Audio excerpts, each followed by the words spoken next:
Assalamu alaikum to everyone. Today in this set of presentation, we'll learn about the different types of vaccines and actually what is the process of vaccination. So stay connected, watch this entire video. So let's start. So first of all, I would like to define the term vaccines. A vaccine is any agent that is made from very small amounts of weak or dead germ and that can cause diseases. Okay, so the vaccine contain the dead and the weak germ, for example, viruses, bacteria or toxins. It prepares your body to fight the diseases faster and more effectively so you won't get sick. For example, when we get vaccines, so the vaccines will act in our body as the defensive barrier, or they protect us from different types of diseases caused by different microorganisms or something like that. Okay, so move on.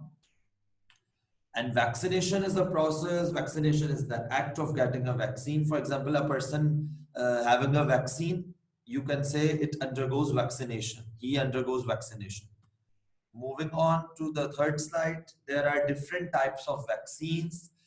Four main types of vaccines. First is called as the live-attenuated vaccines, inactivated vaccines, subunit, recombinant, polysaccharide, and conjugated vaccines. These all types, or you can say these all are accumulated, or you can say we gather all these types in as one type.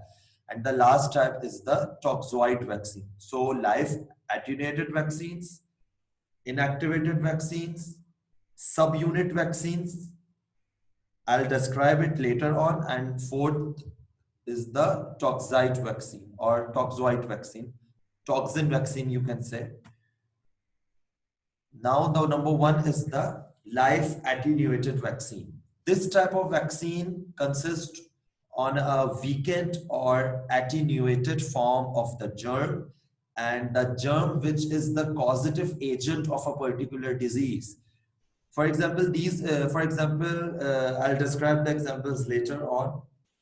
Because these vaccines are so similar to the natural infection, so that they help prevent, they create a strong and long-lasting immune response. Because in this type of vaccine, the germ is present, but the germ is in the weakened form, or germ is in its inactive form. Just 1 or 2 doses of most live vaccines can give you a lifetime of protection against a germ and the disease it causes. Live attenuated vaccines contain a germ in the weakened form, point number one, and it will produce a very long-lasting immune response because in such vaccines, the germ is present. The entire particle of the germ is present, so it will produce a very long-lasting effect of the immune system, immune response in our body. Okay, so whenever we are going to administer by our doctor the live vaccinations, measles, mumps, and rubella, collectively, or when we say it is called as the MMR vaccine. MMR vaccine protect us from measles, mumps, and rubella combined in a combined form. Rotavirus, smallpox, chickenpox, and yellow fever. Second type is the inactivated vaccine. Inactivated vaccine contains the killed type of, or you can say killed version of particular germ that is the causative agent of a particular disease. And inactivated vaccines usually they do not provide immunity or long time immunity, long lasting immunity, or you can say they don't provide immunity as strong as the live vaccine. So you may need several doses over time, and these doses are called as the shots, booster shots, because they boost up immune response time by time, or you can say whenever the immune system we need the activated immune response. So killed version or inactivated vaccines should be administered in order to get ongoing immunity against disease. So inactivated vaccines induce only a short-term immune response. Hepatitis A, flu vaccine, polio vaccine, and rabies vaccines are the inactivated vaccines. Third category is the subunit, recombinant, polysaccharide, and conjugate vaccines. They in these types of vaccines, use specific pieces of the germ, like protein of some viruses, like proteins of some bacteria, like sugar present in the cell of bacteria and viruses. Capsid, okay, capsid is the covering around the virus. So we need particular pieces of the virus or bacteria or pathogen, germ, you can say in a simple word, specific pieces of germs. Now, because these vaccines use only specific pieces of the germ, they give a very strong immune response. Because our white blood cells target the particular part of the germ, so they also produce very strong immune response. They can also be used on almost everyone who needs them, including people with weakened immune system and long-lasting or long-term health problems.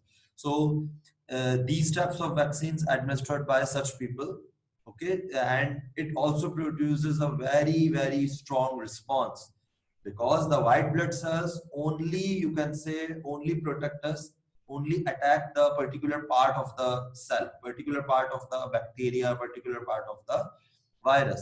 So maybe it will target on proteins, it will target on sugars, it will target on capsid, etc.